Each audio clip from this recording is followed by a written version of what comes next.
Student loan, which is the worst type of debt of all because you cannot declare bankruptcy on it. Then you get out and you try and buy a house and you call it an asset when it's really a liability. Why? Because the cash is flowing that way.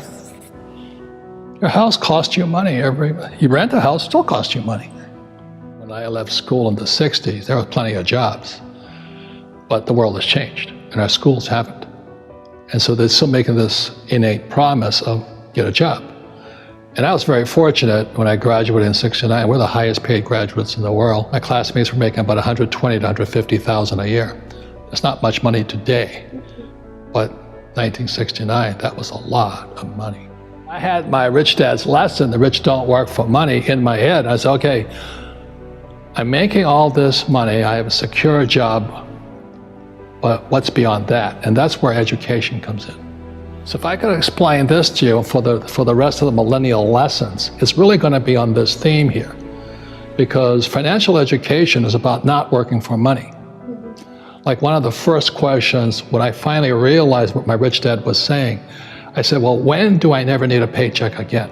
Because as long as you need a paycheck, be it from an employer or like my poor dad, he was so afraid of losing his government pension. And I'm going, Jesus, what a way to run your life. Your pension? So my old man kind of got fired. He lost his pension. It was the most frightening thing in the world to him. He had no pension.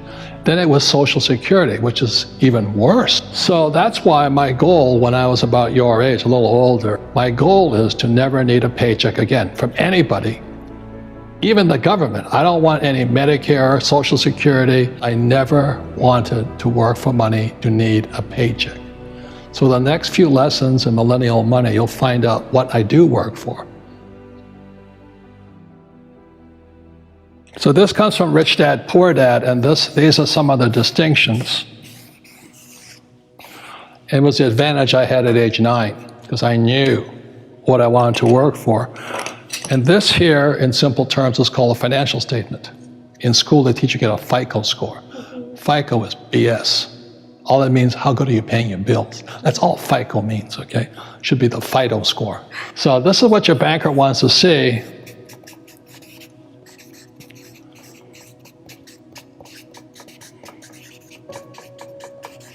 So when I was 9 years old, playing Monopoly with my rich dad, this is the lesson that's not included in Monopoly, but rich dad taught me. And fundamentally, the problem that most people make, they go to school to get a job, and they work here. So this is the poor, middle class, and these guys. And we're going to talk about later, your first line item expense is taxes. You know, just recently, President Trump said he had a tax cut. He didn't have a tax cut for these guys.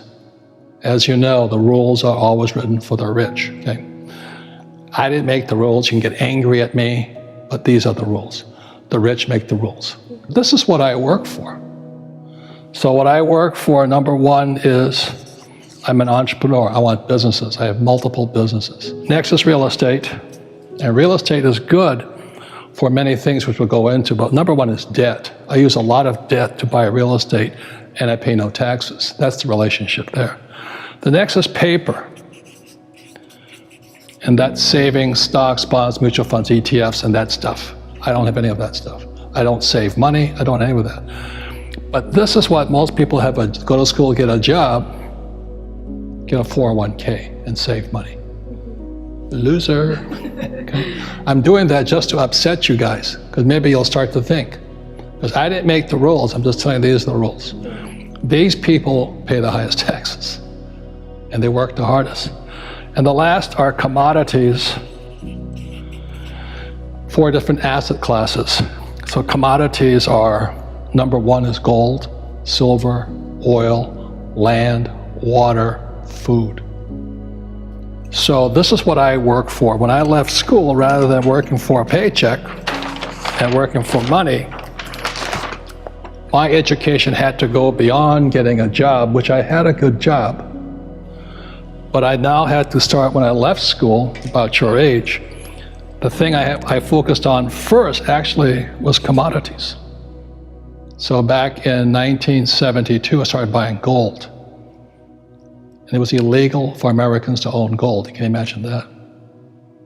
Back in '72. So I started with gold, but actually the next thing was actually oil, because I went to school to be a tanker officer, driving ships for Standard Oil. So I understand oil. So my wife and I don't own Standard Oil or Chevron or Exxon. We own oil wells. Again, taxes. You get no tax breaks for owning paper oil, huge tax breaks for owning real oil. And then I went into real estate. Why? Because I can use debt to buy real estate. And because I use debt, I pay no taxes. And then third, I started my business, my first real business. I had many businesses as a kid. But my first real business was a nylon and Velcro surfer wallet business. And I went worldwide right away. The trouble is I was an idiot, and the business went up, and the business came down. What kept me alive was this and this. Okay. So you may say, well, aren't you working for money? But we'll go into that next. I don't want what's called a paycheck. I want cash flow.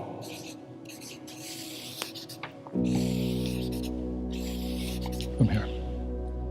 So that's what I mean by the rich don't work for money. You want cash flow that pays very little taxes, and I can use lots of debt over here. The average person who went to school, their biggest liability they have is student loan. You have student loan, which is the worst type of debt of all because you cannot declare bankruptcy on it.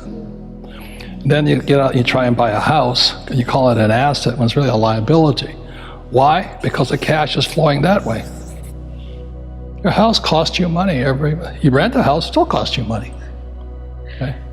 Then you have to have a nice car. I had one of those. This. So the problem with most young people is they go to school to get that job, then a lot of them have student loan debt, then they try and get married and buy a house, they have a car, and then they have credit card debt, but they never have the chance to come over here. If they do any investing in America, it's a 401k, which I wouldn't touch with a 10-foot pole. This is a 401k, IRA, ETFs, and that stuff, paper, savings. I don't touch that stuff. So when I say rich don't work for money, I never wanted to be dependent on a paycheck, either from an employer or the government. I wanted to be a free human being.